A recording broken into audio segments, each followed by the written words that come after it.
Hello, everyone. This is Dr. Steven Greer. I'm here with Jimmy Church. We're doing a special event for DisclosureFest, and Adrian, who couldn't get on the YouTube link with us apparently, but Jimmy and I are going to just take it from here. Hi, Jimmy. How you doing, Doctor? Everything good? Yep. You look great. Thank you. That's half of it. You know, been out hiking. This is an exciting live stream for everybody, and I want to thank everybody who has clicked in, because if you have arrived here and you have clicked in, you're a light worker, you're in search of disclosure, you're wanting knowledge, and you are certainly following Dr. Greer and myself over the years. So welcome to everybody that is here today. I'm your host, Jimmy Church. I am the host of Fade to Black, and of course, fill-in host over at Coast to Coast AM. Dr. Greer has been my guest many times on both programs, including, I guess, last week we did Coast to Coast together. Yes, we did. And it was another great show. And I want to get a couple of things out of the way, because I want to get straight to chatting with Dr. Greer today in his new film, Close Encounters of the Fifth Kind. First off, the DisclosureFest event that we have been doing for the last 3 or 4 years here in Los Angeles has grown to one of the biggest events in the country. Last year, we had 20,000 attendees. Great. It's at the Los Angeles Historic Park in downtown LA. This year, because of the worldwide crisis that is going on, we are still scheduled by the state of California and the city of Los Angeles to go on June 20th. Right. On that Saturday. Very excited about that. If we have to push back the date, we will let you know here via this live stream, Fade to Black, Coast to Coast, and of course over at DisclosureFest.org. Hopefully we'll be able to be there. I'm planning, if they let us, that I would be at that event if it's at a time. I predict you'll have to do it in July or August, because June is probably going to be too soon for a big mass event. But I've talked to Adrian, and so it looks like I might be able to be on stage there, and we'll have a screening of the movie, and we'll do a mass meditation there as well. I want everybody to know that you can go to DisclosureFest.org for all of the scheduling information and any announcements and all of our initiatives, and of course to donate for all of our projects that we have going on in Los Angeles. We will have our Fade to Black stage there again this year, Disclosure Fest, and of course Dr. Greer will be one of our featured speakers and presenters, and I'm very excited about that. Let's move forward. The film last week. Well, okay, let's back up. 2 weeks ago, we were supposed to attend your premiere here in Los Angeles. Right. We know that didn't happen, but and has been rescheduled, and I look forward to that. I was at your last premiere here, same theater at the Regal in downtown LA. And when you have that many people, Dr. Greer, show up for knowledge in pursuit to see a new film of yours like that, it's got to make you feel pretty good. But it also lets you know that you have the support of the community, and that place was packed to the rafters. Right. Sorry that we didn't get to do it this year. I look forward to it. But what does that say to you when you have that kind of support from the public? Well, I think people are ready.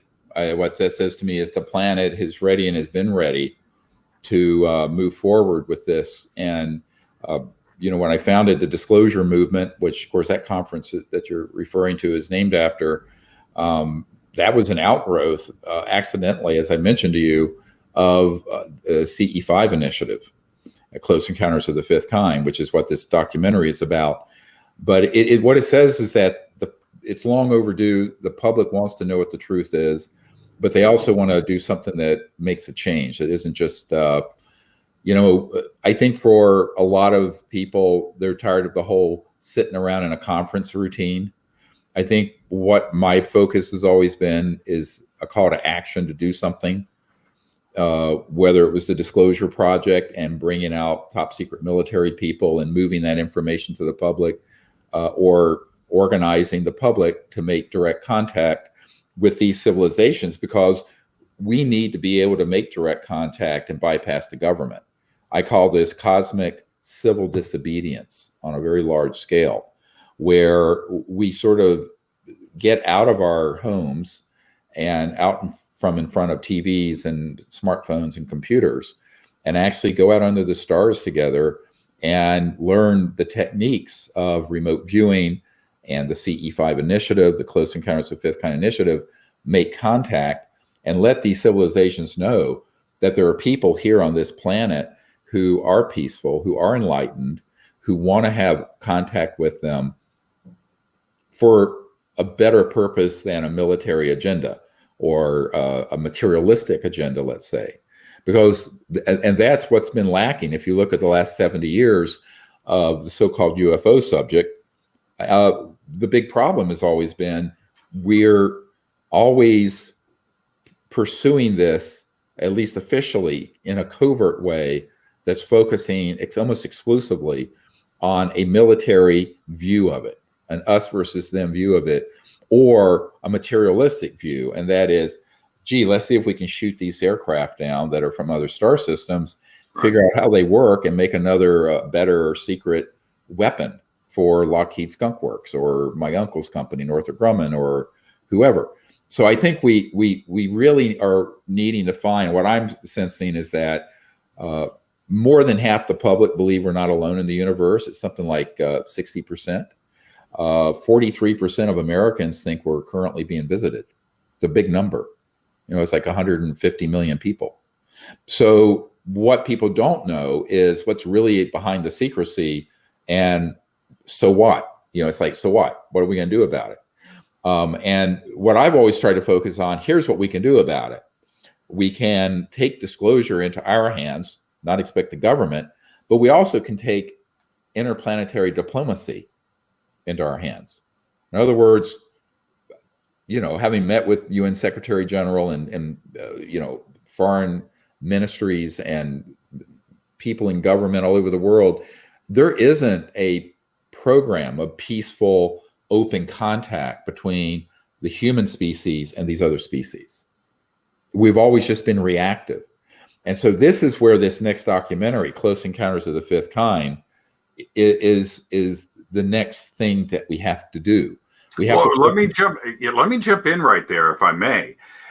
Serious and unacknowledged both broke ground, and they were not only accepted, but some of the most widely viewed documentaries, not only on the subject of any documentary in history. Now, Close Encounters of a Fifth Kind is out. It is a whole new dynamic. It's a dynamic in visuals. Both you and the director, Michael Mazzola, attended to not only the editing and a big production feel to it, but you've got new material here that has never been presented before. And I think that's more important than anything when you're reaching out to an audience that is beyond our community, right? Well, it actually also, it only shows you what's happened in making direct contact over the last 30 years. This is 2020 is the 30th anniversary of the CE5 initiative when I founded it in 1990. Right. And we have around 100,000 people around the world doing it. And what we're trying to do is get somewhere on the order of 70 or 80 million people. Why? Because 1% of the world's population. And when you look at the movie, we go through an explanation of how important that critical mass is, that when people are in mass consciousness kind of woven together and they intend to do something, it changes the dynamic of the other 99%. So instead of the 1% elite that are running the world into the ground, let's talk about the 1% of people who can put their focus on enlightenment and contact and creating a new civilization on this planet. And that, to me, is what's really exciting. And that's the reason I actually left my medical career, is to do this. The whole disclosure project was because of a successful CE5 that happened on the beach in Florida in March of 1992. And it ended up on the front page of the Pensacola paper. And the next thing you know, I have our head of Army intelligence and CIA people contacting me going, dude, what the hell are you doing? At that in Pensacola, we talked about this last week. I think it's one of the most amazing images that has ever been captured. you've got, there's a couple, but specifically, you've got some, when I say ET, I think that's the wrong word. You've got a being, a full color being captured, and you chose to put this into the film. What do you think the reaction is going to be from everybody when they see this image of this intelligent being? Usually it's, oh my God, astonishment. Because, and by the way, that wasn't at Pensacola, that was at Boca Grande on the further south on the Gulf Coast years later. That beam was actually photographed a few years ago in the 2000s. The original event that happened in Florida was in 92. So that this was probably 20 years later or 15 years later. And that being is a ET from another star system, but they're on the order of several 100 million years more evolved than we are. Yeah, I thought when you look at it, you can tell this is amazing. So it was sort of, a lot of things we put in the movie was pushing the envelope of what people could get their minds around, because we're so materialistic. We're thinking all the time that as species evolve, it's just sort of like around the edges of where we are. Right. These are 1,000 quantum leaps up past. There's in higher states of consciousness, most importantly, and where their whole civilization has understood the science of consciousness and of teleportation and of manifestation and materialization, almost like you would read from a book from the ancient Vedas or Sanskrit, of what they call siddhis, siddhis, which are these abilities to materialize a gem or materialize a whole city. Of course, humans have evolved to have those kind of capabilities over the years, periodically. But I'm talking about civilizations where the entire civilization, everyone on the planet, is at that level of conscious enlightenment and evolution. So that's my point about this image. This image, you see the intelligence, and this being is almost speaking to you. There is something going on there. There's a connection. Right. Oh yeah, and it was on the beach. It was a CE5. So in other words, let me tell you the setting for that. One of the problems with a 2-hour documentary is that it's a tour de force, but there's no context for a lot of these images.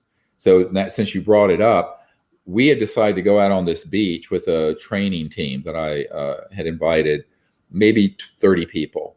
I was setting up and arriving, and that we do a meditation privately before we go out as a group to do a meditation in CE5 contact. And as we were going onto the beach to set up, this beam materialized and started scintillating, and this area of light. And I don't take photos or videos. I'm no good at that. So there was a person with me who I pointed over and saw it, set up his camera and took that photograph. I didn't take it. I've never taken a photograph. Right. I'm all thumbs. I'm fine with a ventilator or a defibrillator, but forget cameras. Anyway, so what happened is that as soon as it was taken, we looked at it and we went, oh my God, it was such a beautiful image of it.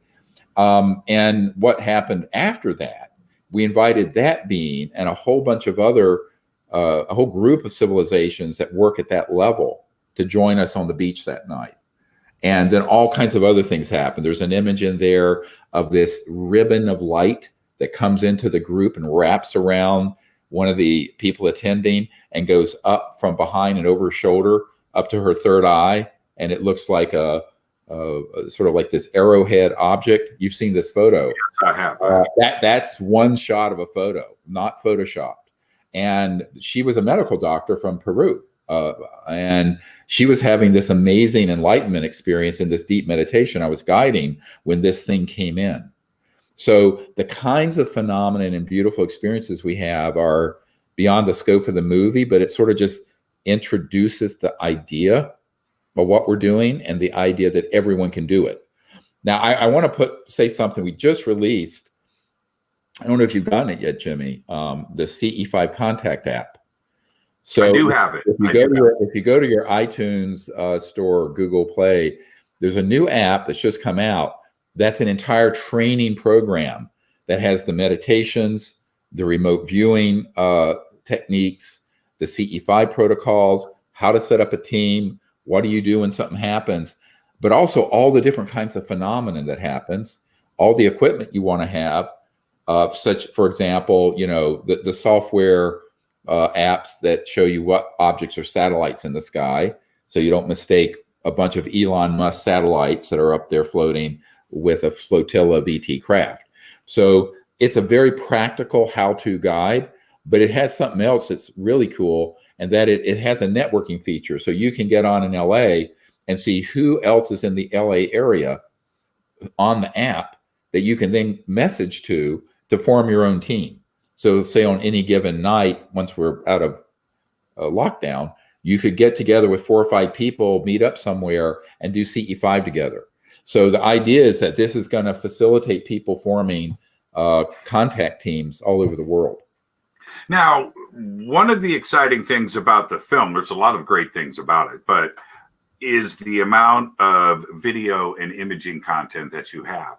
And who made the decision on what made the film and the terabytes of extra stuff that didn't make it into the film? That's a tough decision. And will we have a part 2, a part 3, a supplemental documentary of some of the other stuff that didn't make it into the film? I hope to sometime. I don't know how to do video editing and stuff like that. And as you know, we don't have an office or staff or a budget. So let's say we've raised, and by the way, thank you to everyone who contributed to the crowdfunding. This film, like all of them, have been crowdfunded.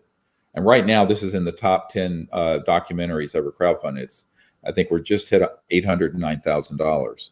And so that's gone into the movie, but I don't have a staff to be able to take we have about 100 terabytes of material, to take that, pull it out, and then put it into other things, even on YouTube. We just don't have anyone to do that. So, and I don't know how. I just don't do video editing. But so that's something someday maybe we'll be able to do if we found someone competent to do it. But yeah, to answer your question, we do want to do that. We just don't have any personnel to do it. Who made the decision about what made it into the film? Who made those decisions? Well, it was a whole team effort. The producers and Michael Mazzola and I. Ultimately, I made the decision of things that I thought were the most representative of the different kinds of phenomenon that happen during CE5. But some of it got to the point that there would be 10 great images that were very similar, and you just have to choose one, because in a 2-hour feature film that you want to have, we're aiming to have 500 million to 800 million people see this. It's very, very difficult. Oh, yes, Unacknowledged has had over 600 million people see it. Right. Okay, so our goal is to, we had to make it was like, which arm do you want to cut off? When you had to make this decision. There's a lot of great content not in there, but we really wanted to show different a phenomenon that illustrated the kinds of events that happen, where there was an ET nearby, and then I call it the healer, the one that has the sort of a praying mantis shaped triangular head that healed a man of his hearing loss in our circle a couple years ago up in Arizona. So we wanted to have enough things in there to give people a flavor of the kind of things that happen, but it isn't exhaustive. Now, what's interesting though, we took every photo and video in the film and put it into a bonus feature that goes with the movie when you get it, but it's only available in 2 places, Vimeo and iTunes. The other platforms don't allow for bonus features. So people who really want to see that in an aggregated way, where it's 25 minutes continuously of amazing photos and videos of CE5 events. You've also got unedited, the full interviews from the film too, as well. Yeah, there's a long interview with me that was done in the Bat Cave or whatever that thing was. The Bat Cave. And with Danny Sheehan, the constitutional attorney, civil rights attorney, who's on our team. And that's an amazing interview with Danny. So those are 3 bonus features that come with the film, but you can't get it. Amazon doesn't have it. Google Play doesn't have it, but iTunes and Vimeo does. So there's some confusion on that. That's why I'm trying to point that out. Sure. Those bonus features, which I think people really interested in disclosure and contact, they're going to want those. But it's the reason it's not on the other platforms is the other platforms don't allow it, or it would be. So, and by the way, today, which is what is today? Earth Day, the 22nd, right? Today is the 21st. 21st. Tomorrow's Earth Day. Today is the first day it's been available for rental. Right. So the film can just be rented. But unfortunately, the rental platforms don't allow for these bonus features that are mind-blowing. But, I don't have any control over that. That's, you have to talk to whoever owns Apple and Amazon. And Right. it's not my chicken, as they say in the South. Not my chicken, honey. I don't really have the ability to have any say-so over that. And a lot of people ask, well, is it on Netflix? I said, no, you don't just slap it on Netflix. They have to approach you. And we have no idea whether Netflix is going to want to have something like this on their platform or not. But where it is now, you can rent it, you can get it on iTunes, and on Vimeo, you can get these amazing bonus features that are not available anywhere else. And I think people are going to want to get those, because when these images you're referring to, including this light being and the ET that did the healing, and then the ambassador from the Andromeda Galaxy, Bijou, that was at Joshua Tree with us a few years ago. All those are isolated, in this bonus feature, one image after another, instead of just being scattered through a 2-hour film. So it's really a great thing for someone to have in their collection if they're really into it. Now, disclosure is a big word. You've been out in front pushing for this. The community, whatever their definition of disclosure is, they have been chomping at the bit. It seemed like we were getting really close over the last few years for something big to break. And I felt, and so did many, you and I have talked about this often, I felt that we were ready. I really felt like the world, that most people were saying, my friends that are not part of the UFO community, saying, of course we're not alone. This was expected. Of course. What did you think? Well, today, the reaction from, this is the elephant in the room, right?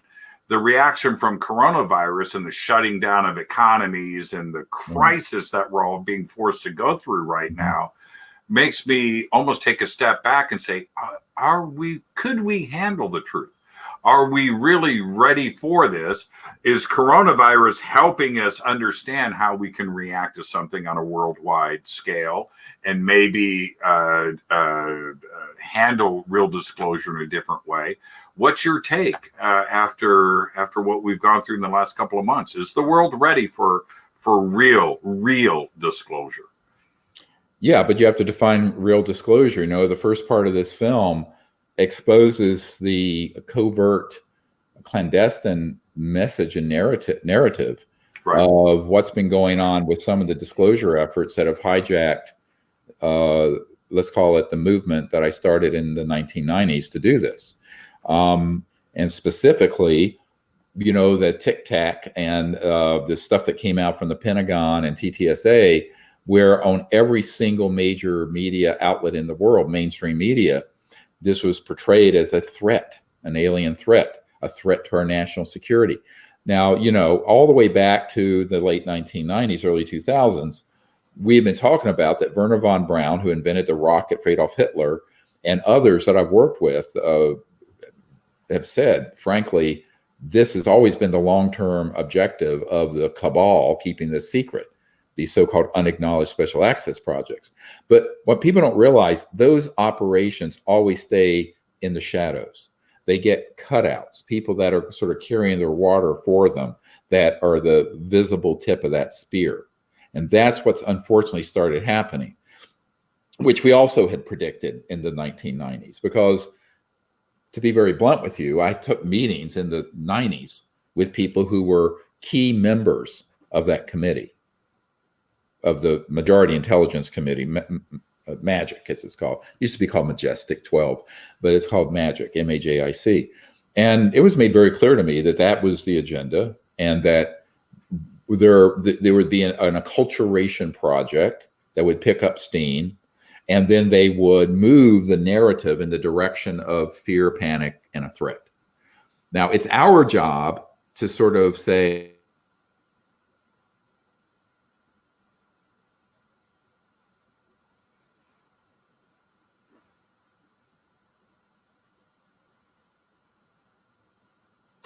I think we have got a video interruption with Dr. Greer, and I'm not sure what everybody else is seeing right now. So I'm going to wait patiently here.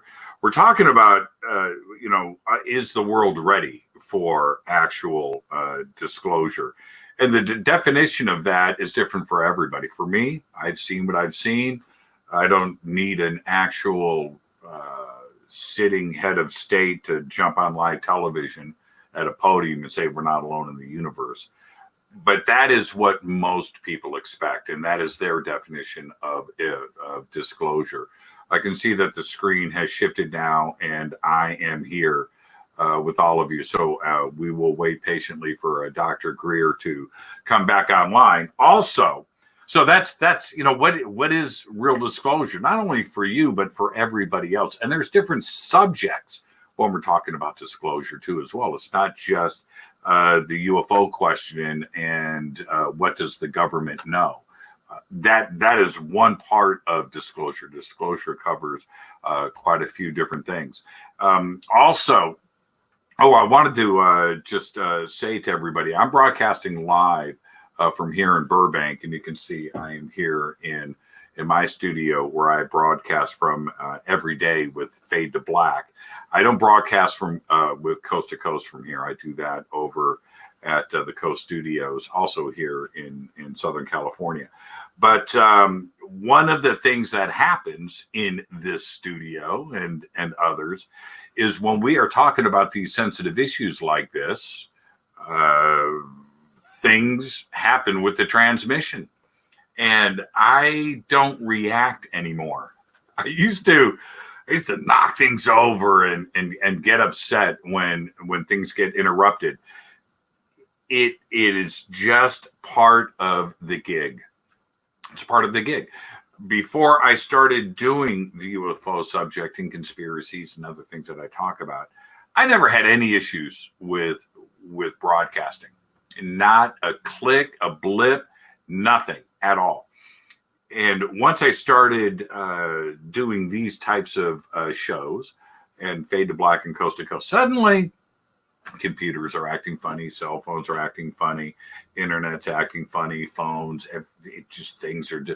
And the first time it happened, I got pretty upset because I wasn't used to it. Today, as soon as, and with Dr. Greer, it's happened with me more than once, as soon as things start to get into a sensitive issue, like we were just speaking about right here, bam, an interruption. And what were we talking about? We were talking about what disclosure really is and what has been happening over the last couple of years, and how the public would react to that, and what does the government know. As soon as we get into that sensitive issue, he gets pulled off the air. And this is what happens. I am so used to it. Now, I want to, so we'll patiently wait for Dr. Greer to come back online. I want to shift gears a little bit and go back to the film. I've seen the film 3 times. I have now interviewed Dr. Greer twice in the last month, both on Fade to Black and Coast to Coast AM, announcing the release of the film. The film, for me, is, and this is why I think everybody should see it, not only in our UFO community, because you'll get a lot out of it. We've all seen UFO documentaries in the past, and it's a lot of material is rehashed, because when you study and research as much as we do in the community, there's only so many cases out there, and information and video and images and witnesses and interviews. Hey, are you back?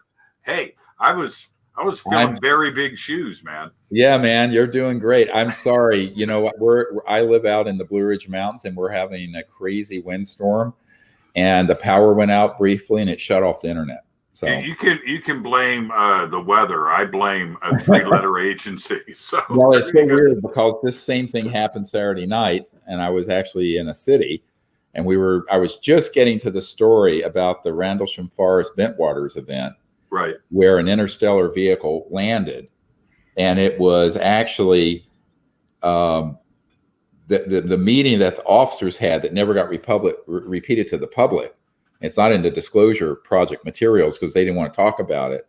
But the colonel who was there, Air Force, U.S. Colonel Halt. I won't say which one. There were more than one. Okay. He did not want to go because this is a bridge too far. Right. It has to do with contact.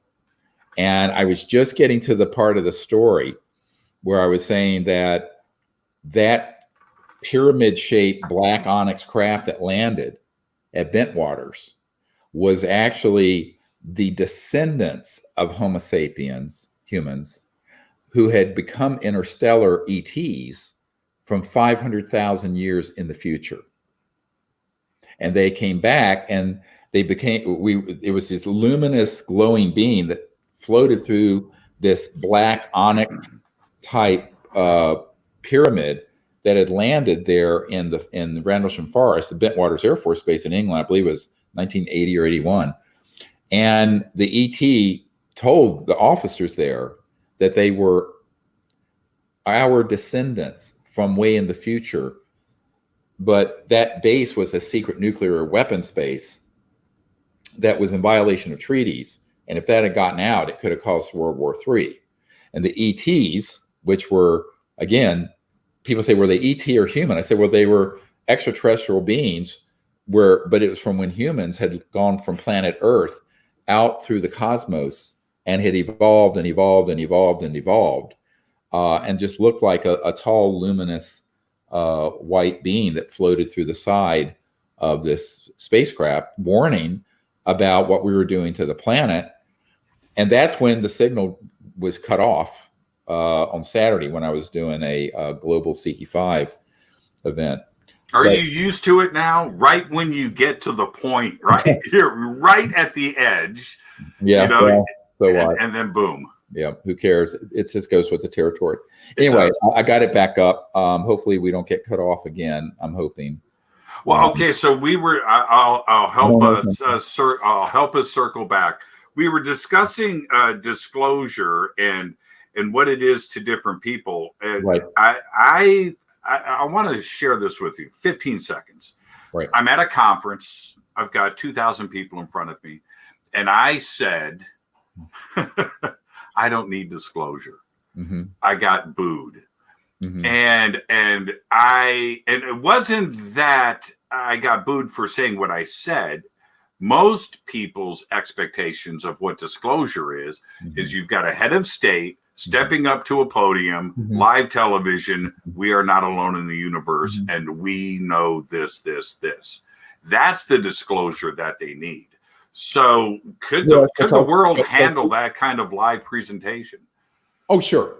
I mean, that kind of disclosure the public could handle if it's told in a way that's truthful. So as you know, a couple of years ago, I actually wrote a statement for various world leaders to do exactly that. I was asked to do one for Putin, one for Trump. And so we sent that out there. It's out on the internet somewhere. And exactly how it should be worded and everything else. I'm not a world leader and don't want to be. I'd be the worst politician ever to walk on planet Earth. But by far, the worst. Absolute worst. I don't think so. Yeah, I would. Trust me. You don't know me well enough. I couldn't put up with it for a New York second. But my point is that if they stand up, there are two kinds of. There's a battle going on here. There's the disclosure of the truth that we're not alone, that they're waiting for us to make contact. There's no evidence that they are hostile, because if they were, we'd know it by now. There's that disclosure that would be unifying, hopeful, forward-looking. Then there's disclosure that the charlatans in ufology and the covert programs want, which is we're being invaded by aliens. They violated our national security. They're here to eat us for lunch. They're here doing all these horrible, nefarious things. That disclosure would send the planet into something an order of magnitude worse than the coronavirus. So to answer your question is, whose disclosure? What disclosure? Right. Is it a disclosure that's being run by people who are, frankly, imbeciles, or on the other hand, have a axe to grind where they're trying to prop up the military-industrial complex? Remember that name from Eisenhower? So that everyone unites around a global superpower military against the aliens. In other words, that's what Werner von Braun warned about, the guy who invented the rocket for Adolf Hitler. He warned that what they really want to do is create a global unification around militaristic, centralized power agendas, not global enlightenment and peace, the opposite of that. So I'm saying that we have a choice, but we don't have a choice if we're not educated.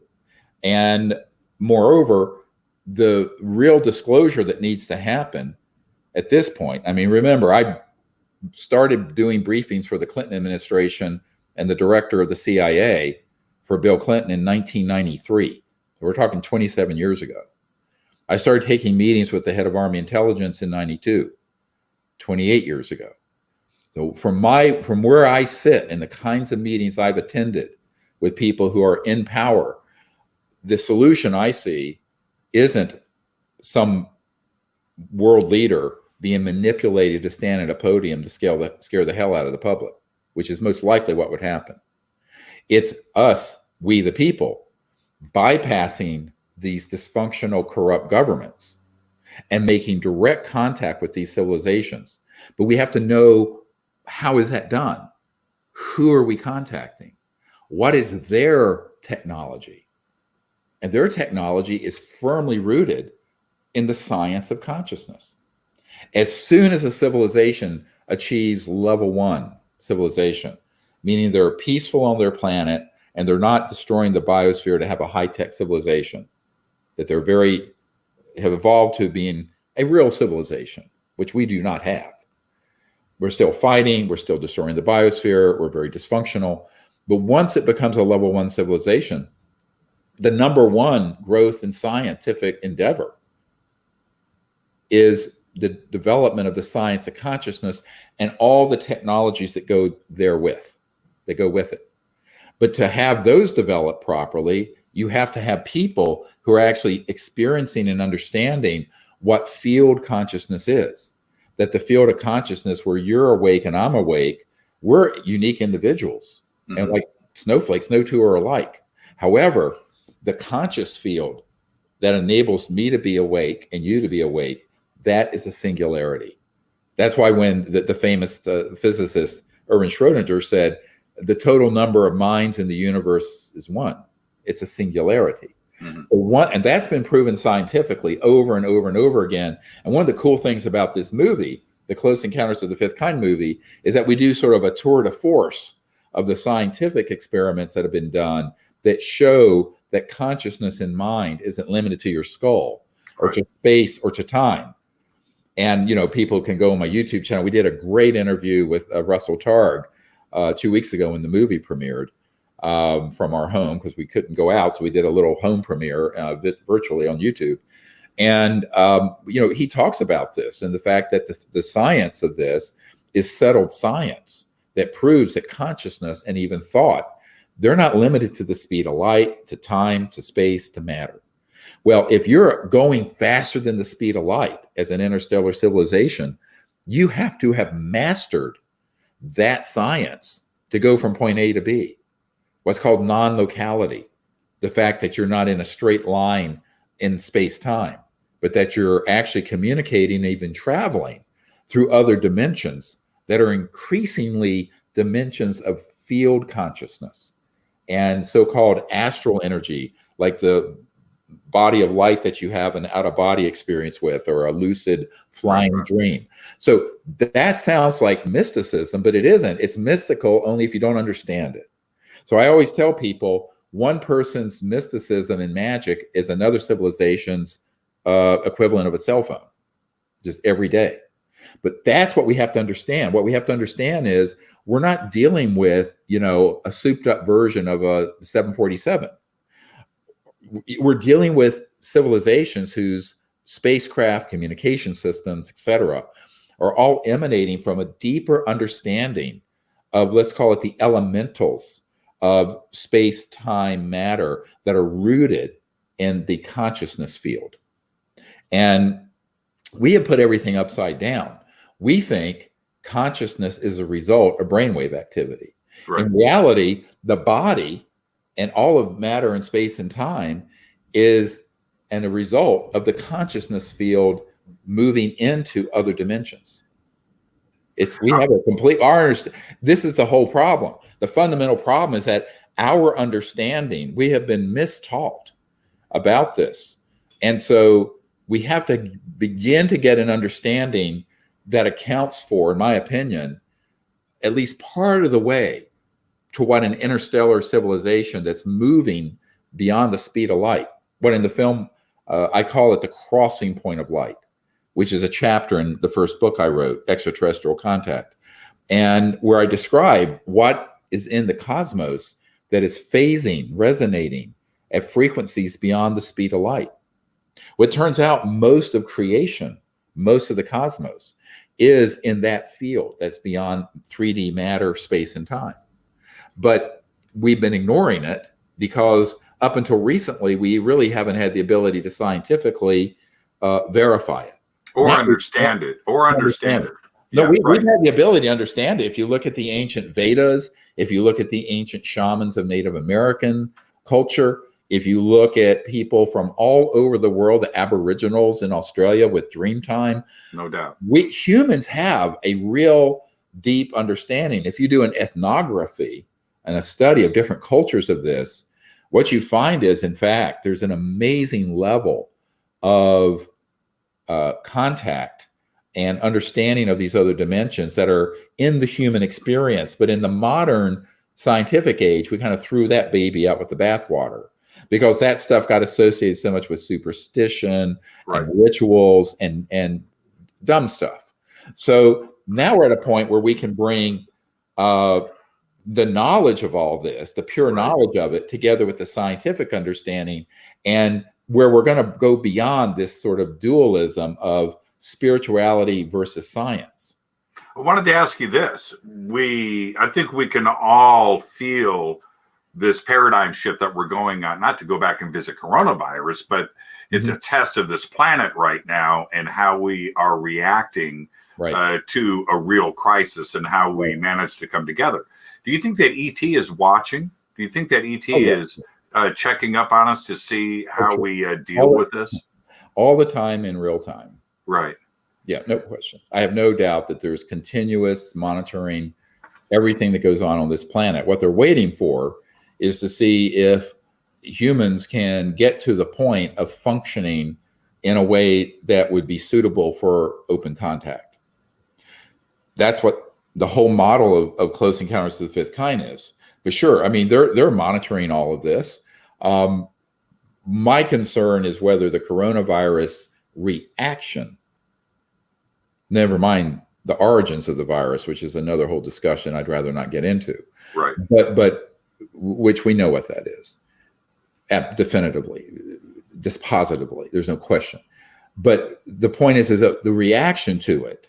For example, if a man goes fishing on a lake in Michigan with his son and gets arrested with a misdemeanor and fined $1,000, this is the most egregious, outrageous abuse of state power.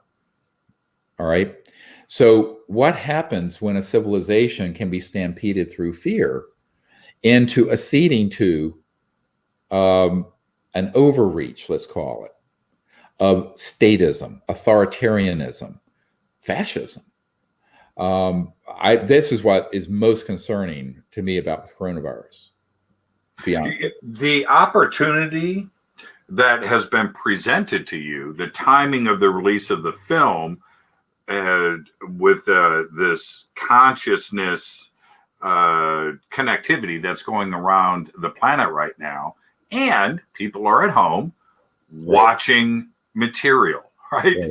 More than ever before. Right. What a great opportunity. The universe has a weird way of making things happen, doesn't it? Yeah, the universe works in mysterious ways. And it is a good time. I mean, now that it's available for rental, people don't want to buy it. They can see it with their family. Right. And it's, I saw a beautiful tweet today. It actually made me cry. There was a man who was at home who was watching the Close Encounters of the Fifth Kind initiative with his young boy. And that the child was so engrossed with, even if they didn't understand all the intellect of it, with what the story was. And that it was this great experience because he wanted his son to have this mind expanding experience. And the boy was having that experience. And that they were going to go out in their yard and do the contact. So what I see is that, if you're given lemons, you make lemonade. We're all kind of locked down under virtual house arrest. But this is an opportunity to learn, educate, learn the meditations, meditate together, get on. These technologies are helpful for doing group meditations together. Like, for example, with the CE5 contact app, you might find 10 people in your neighborhood or area and say, hey, let's do a Zoom at some night and sit and on Zoom, all do the meditation and do contact. See what happens in this part of our city. You might be surprised. Now, it'd be great. It'd be a great experiment for people. I'm going to ask a question. We're going over everybody. We started late. We're just going to keep this going for a few minutes. The one question that I think everybody would expect me to ask, or hope that I would ask, is this. The release of this film, have you gotten any reaction from Washington, the Pentagon? Surely they all know that the film is out and they have watched it. What do you think that reaction is? And has anybody reached out to you? Yes. I mean, I've heard from a few people in the government who have said this is just what we want. This is amazing. Most of the people I hear from are what I call the friendlies, the white hats who want to see disclosure happen, want to see us move off of this sort of terminal velocity that we're on as a planet where we're destroying everything willy-nilly. So the feedback I have seen has been really encouraging. I'm sure there's some folks very unhappy about it. Would you tell me if you got that phone call? Mm-hmm. Oh, I don't need to get a phone call. They make it clear through other ways. And right. I mean, it's about the time the film was coming out. I had a helicopter. I mean, we live in the middle of nowhere, hundreds of miles from any military base, and a military gunship hovered and came over the house. And who cares? I just wave and go hi, or maybe I'll moon them. No, I won't do that. Well, there's another part to this. We touched upon it earlier, which is fear. And fear is what gets the clicks for the media. It's what advertisers paid for. They want viewership, and then they get their advertising in there. Well, fear comes in many different forms, but they certainly have been playing the fear card when it comes to ET, a UFO presence, not only in our airspace, but that now it's threatening our military, and our good men and women of the military can't have these threats. Right. The fear card has been played, hasn't it? Well, that was always the plan. This is why it was kept secret. And they're going to play it more and more unless people wake up and go, we're not going to be deceived by you anymore. But unfortunately, if you look at what happened after 9/11, they had the Patriot Act. No one in the Congress read it. It allowed for warrantless surveillance, all kinds of unconstitutional breaches of our liberties. So what we have to learn, as a community, not just people interested in UFO, but as a human collective, we have to realize when demagogues who benefit from fear and war and centralized control and the loss of people's real freedoms. We have to realize when we're being played and deceived. So it's a game of deception. And the only way to see through that is to have an awakening where you can see what the deception is, but also you're not relying on second, third, fourth hand. Oh, looks like we lost Dr. Greer again, right when we get to the sensitive stuff. Unbelievable. I'm used to it, though. I'm used to it. Where I was going to go next, and I don't know if we're going to get Dr. Greer back in time. We have to also continue over with my co-host, Michelle Anderson, on another live stream, the second half of this live stream. But where I was going to go was this. I'll leave you with this unless we can get Dr. Greer back, is that this film is cinematic. He mentioned the Batcave earlier.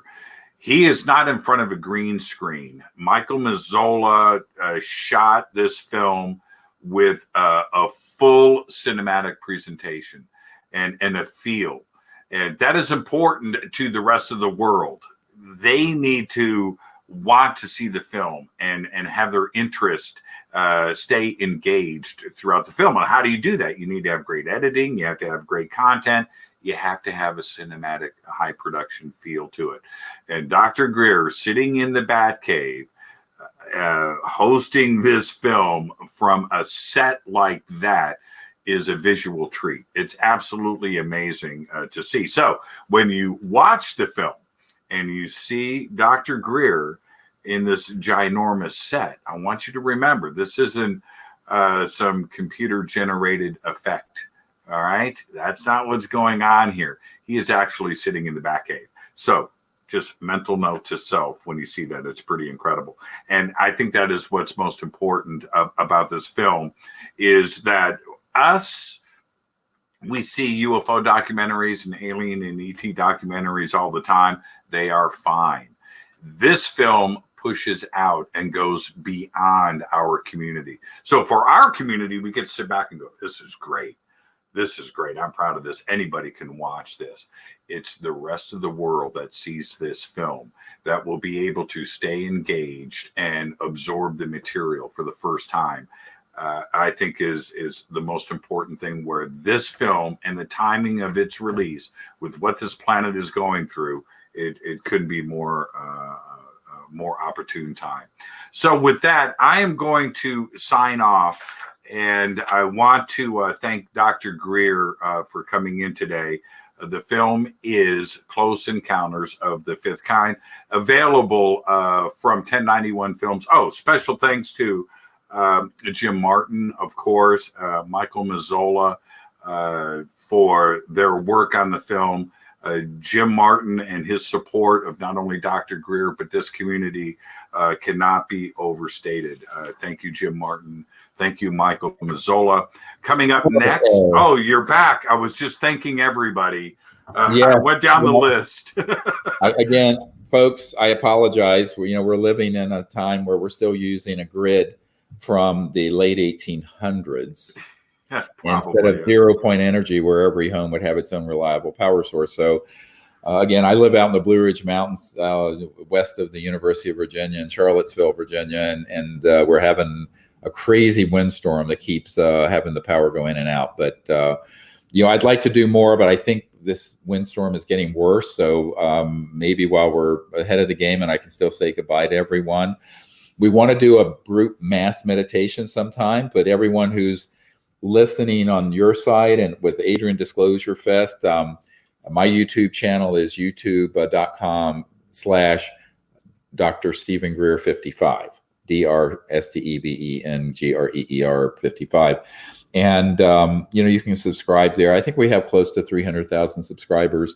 We're going to start doing more and more of these. And hey, if anyone has a good idea for a power pack only for the router, so when the power goes out, it still works. So there's uninterrupted power to a internet router, let me know, because I think that's what we need. The internet is actually okay. It's the power running the router keeps cutting cut off. So hey, any geniuses out there with tech stuff, give me a jingle, because I'm sort of a Luddite. I'm not very good with this stuff. Yeah, I've got battery power in here. I run 6 computers in the studio, right? Everything is on battery power. If it gets interrupted for whatever reason, we continue. I need to figure out how to do that here now that I'm locked in at home and I'm not in a professional studio. I'm just in my living room. You see the fireplace behind me. Yeah, it looks pretty nice though. Now I wanted to I did go through and thank Jim Martin, of course, Michael Mazzola and the team over at 1091. The point for me that I want to drive home to everybody is the cinematic value that is packaged with this film. Yes. You are, as a member of the UFO community, you can sit back and go, I am proud of this. This I can show to anybody. This is absolutely tremendous. And so for our community, that's great. But the rest of the world is going to see this, and they are going to stay engaged. The production value for anybody today, as you know, Dr. Greer, is high. If you don't have you're not going to keep people's attention. Right. You've managed to do that with this film for the first time. I want to ask you, as you sit back, are you happy? Are you happy with what you're seeing? Is this the moment where you can go, you know what? I think we hit this one. Yes, I am. I mean, of course, anyone who's worked with me knows I'm a bit of perfectionist, and I don't stop until I get the best I can out of the team. Hey, I'm a trauma guy, so you're saving lives. So I tend to be a sort of I have very, very high standards, and Michael and the production team, and I want to say also the graphics guy who worked with us on this, Mr. Bishop. We had Jeremy Piven do the narration, who is the Ari Gold character on Entourage, and then we had great music composer, and we used some music that we licensed that was fun too. That makes it interesting and moves it along.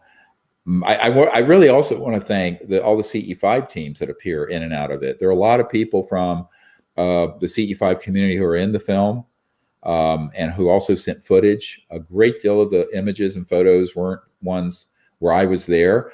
And the reason I wanted to include a lot of that was because I wanted people to realize that I'm not important in this. I could drop dead and this could still be done by anybody, because the truth of the matter is that if you're a human being, your birthright is that you're awake and conscious. You can connect to that quiet mind in meditation and then invite the ETs to come and interact with you. That's all it is. It's very simple. And most people think that you have to be like some luminary in the psychic community like Ingo Swann or the people who did all the remote viewing for the CIA. And nothing could be further from the truth. Russell Targ and also Ingo Swann and I talked about this. Every single person can do it. It's sort of what Yogananda said when he said it's the lack of spiritual adventuresomeness, where people just aren't willing to try things and be adventuresome and get out of their comfort zone a little and experiment. And if you give yourself a little bit of leeway to do that, then amazing things can happen. But you first have to give yourself permission, and you have to believe in yourself. I always tell people the very first thing is you have to say to yourself, hey, other people have done this, I can do it too. That was my approach as a 17, 18-year-old kid when I was learning meditation. I said, well, I'm just going to do it, I want to thank you for everything. The website is CE5film.com. Right. DisclosureFest.org. Dr. Greer will be out here June 20th. DisclosureFest.org. We will be presenting there as well. I've been hosting that event for a long time, and we are very excited to finally have you out here in Los Angeles, and we'll get to go out and break some bread once again. Thank you so much, Dr. Greer. If that can happen. If not, we'll do it later in the summer. You got it. Dr. Steven Greer, thank you so much. All right. Amazing. Appreciate it. Bye-bye. All right. I'm going to hand things off to Michelle Anderson over on our live.